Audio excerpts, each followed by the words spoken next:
Market में सबकी नजर टाटा और महिंद्रा पे, लेकिन एक ऐसी कंपनी है जो कि साइलेंटली ईवी रेवोल्यूशन कर रही है और लोगों को अभी तक पता भी नहीं है। नाम है JBM ऑटो। जब आप एयरपोर्ट जाते हो और गेट से प्लेन तक जिस बस में ले जाया जाता है, most of that buses are manufactured by JBM auto. ये कंपनी साइलेंटली प्रेजेंट है और ये कंपनी सिर्फ इलेक्ट्रिक बसेस नहीं, पूरा ईवी इकोसिस्टम बना रही है। That's why it's very important to know about this company. This is not an investment recommendation, this is just a research and knowledge. Let's go. एक छोटी सी कंपनी 1983 में शुरू हुई। काम था गैस सिलेंडर मैन्युफैक्चर करना। किसी ने ऐसा सोचा नहीं था कि ये भारत के ईवी इकोसिस्टम का एक बड़ा पार्ट बन जाएगा। अब आता है 1987, जब पहली बार मारुति सुजुकी के साथ कोलैबोरेशन करके JBML का जन्म होता है, जो कि ऑटो पार्ट्स बनाती थी। इसमें मारुति का 28% शेयर। रेवोल्यूशन तब होता है जब अपनी ये JBM ऑटो को लिस्ट करते, जो कि सिर्फ अभी ईवी पे फोकस कर रहा है एंड इलेक्ट्रिक बसेस में एक बड़ा नाम बन। ये सिर्फ एक इलेक्ट्रिक बस मैन्युफैक्चरिंग कंपनी नहीं है, ये फ्यूचरिस्टिक मोबिलिटी कंपनी है जो कि नेक्स्ट कमिंग ईयर्स में इंडिया को सस्टेनेबल ट्रांसपोर्ट की तरफ ले जाएगा। सोच के देखिए, एक गैस सिलेंडर बनाने वाली कंपनी कहां ईवी रेवोल्यूशन कर रही है। ऐसी कहानियां रोज नहीं मिलती। अब बात करते हैं इनके बिजनेस। इलेक्ट्रिक बसेस के बारे में तो बात कर ही चुके हैं। इलेक्ट्रिक बसेस दो तरीके की बनाती है। The first one is low emission and the second one is zero emission, और ये स्मार्ट सिटीज और क्लीन ट्रांसपोर्टेशन के लिए टेलर मेड है। इसके अलावा कंपनी ऑटो कंपोनेंट्स भी बनाती है, जो कि पहले का बिजनेस था उसका chassis, pedal box, suspension system. इसके अलावा ये ईवी एग्रीगेटर का भी काम करती है, मतलब फ्लीट्स को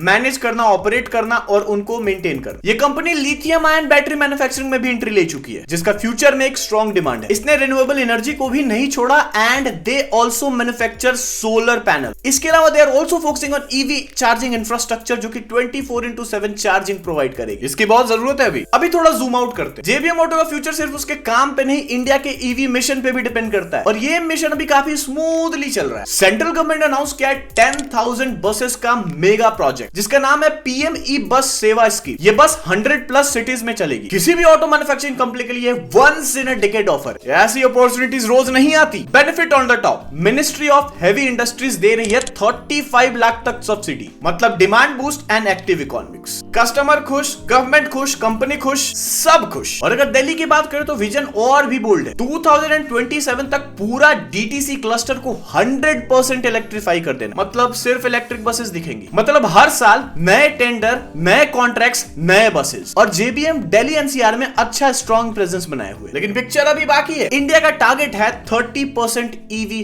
पेनिट्रेशन 2030 तक, और बसेस एंड कॉमर्शियल फ्लीट इसका एक इंटीग्रल पार्ट। तो सरकारी push, massive demand and subsidy, सबको मिला दो ग्रोथ बन जाएगा। ये भारत का क्लीन मोबिलिटी पावर बनाएगी। चलिए अब थोड़ा सा बैलेंस शीट की बात कर ले, क्योंकि धंधा है तो रेवेन्यू होना चाहिए। JBM का रेवेन्यू लास्ट फ्यू इयर्स में एक्सिलरेट किया है। 2020 में जहां इसका रेवेन्यू 2000 करोड़ था, फाइनेंशियल ईयर 23 में ये पहुंच गया 3300 करोड़, 60% जंप। नए नंबर्स और भी एक्साइटिंग है। फाइनेंशियल ईयर 24 में इन्होंने 5000 करोड़ का रेवेन्यू पोस्ट किया, एक साल में 30% ग्रोथ। प्रॉफिटेबिलिटी भी इंप्रूव हुई है, ऑपरेटिंग मार्जिन्स बेटर हो रहे हैं। सबसे इंटरेस्टिंग है इसका PE रेशियो। JBM ऑटो का PE 90 के आसपास है। अब ये सुन के लगा कि एक महंगा स्टॉक, लेकिन अगर आप फ्यूचर की तरफ देखोगे तो यहाँ पे थोड़ी क्लैरिटी मिलेगी। मार्केट इसको future ready EV ecosystem player मान रहा है, जो कि हर वर्टिकल में है। बस manufacturing, battery, charging, infra, solar, सब कुछ कंपाउंडिंग इंजन बन सकता है। इसी एक्सपेक्टेशन की वजह से PE इज दैट। थोड़ा वैल्यूएशन एक्सपेंसिव जरूर है। मेरा ओपिनियन है कि ये PE फ्यूचर के लिए। हर फास्ट ग्रोइंग कंपनी के पीछे एक डार्क कॉर्नर होता है, और अगर हम सिर्फ ग्रोथ को देखें बिना रिस्क को समझे हुए, तो एनालिसिस नहीं, बस एक ब्लाइंड ऑप्टिमिज्म होगा। तो चलिए बात करते हैं कुछ पोटेंशियल रिस्क के बारे में। सबसे पहला रिस्क है गवर्नमेंट डिपेंडेंस। ईवी बसेस का मेजर डिमांड आज भी गवर्नमेंट कॉन्ट्रैक्ट्स पे डिपेंड करता है, तो अगर पॉलिसी या फंडिंग इशू आया,